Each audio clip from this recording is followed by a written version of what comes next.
बानो कुसिया साहिबा का ज़िक्र है तो मैंने सोचा आप लोगों को उनके कुछ अफ़सानवी मजमूए भी बताऊं। और एक ख़ास अफ़साना जो मैंने पढ़ा, पहले भी पढ़ा और दोबारा पढ़ा, तो उसके बारे में बताऊं।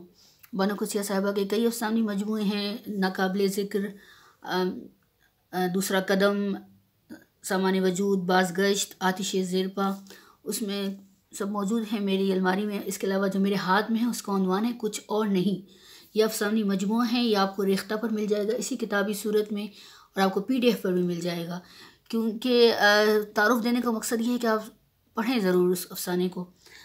इस अफ़साने का उन्वान है अंतर होत उदासी। इस अफ़सानी मजमूए में एक अफ़साना है, उसका उन्वान है अंतर होत उदासी।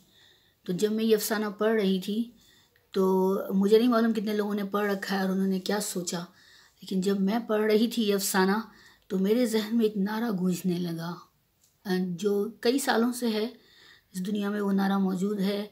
और जब हमारे मुल्क में वो नारा गूंजा तो उस पर बहुत तनकीद की गई। उस नारे को मुकम्मल तौर पर, कुल्ली तौर पर रिजेक्ट करने की कोशिश की गई। उसको कहा गया कि ये गलत है और ये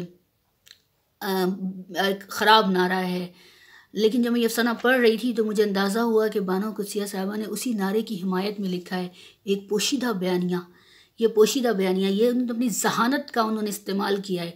एक नारे के हक़ में उन्होंने अफ़साना लिखा है, एक नहीं कई अफ़साने उनके इसी नारे के हक़ में हैं, मगर पोशीदा तौर पर उन्होंने ज़ाहिर नहीं किया, क्योंकि उनको मालूम था, ज़हीन लोगों को मालूम होता है वो कि बात किस तरह कहनी है। जो मकबूल बयानिए को अगर रद्द करना है किसी को तब भी अपनी बात किस तरह कहनी है, मकबूल बयानिए के हक़ में बोलना है तब भी अपनी बात किस तरह कहनी है।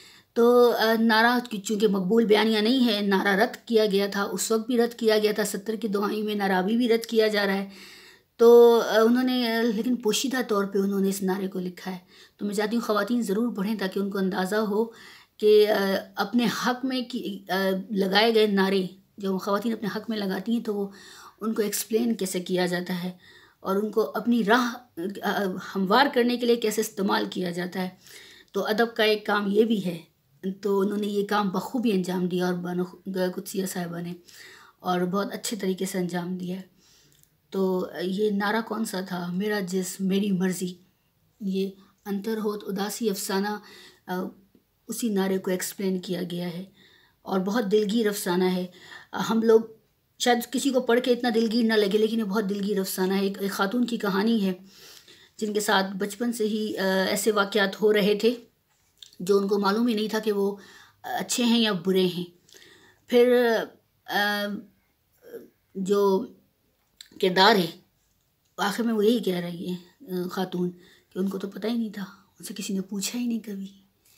तो ये ख़ित्ते की तकरीबन हर तीसरी औरत की कहानी है, चाहे तीसरी ना सही हर पाँचवीं औरत की कहानी। और अगर आपको पाँचवीं भी कहने पर एतराज़ है, अगर आप कहते हैं कि नहीं हमारी औरतें बहुत पुरसुकून हैं, तो मैं कह रही छठी औरत की कहानी है।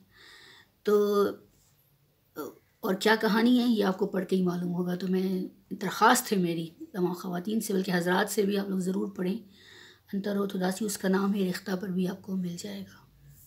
बहुत बहुत शुक्रिया।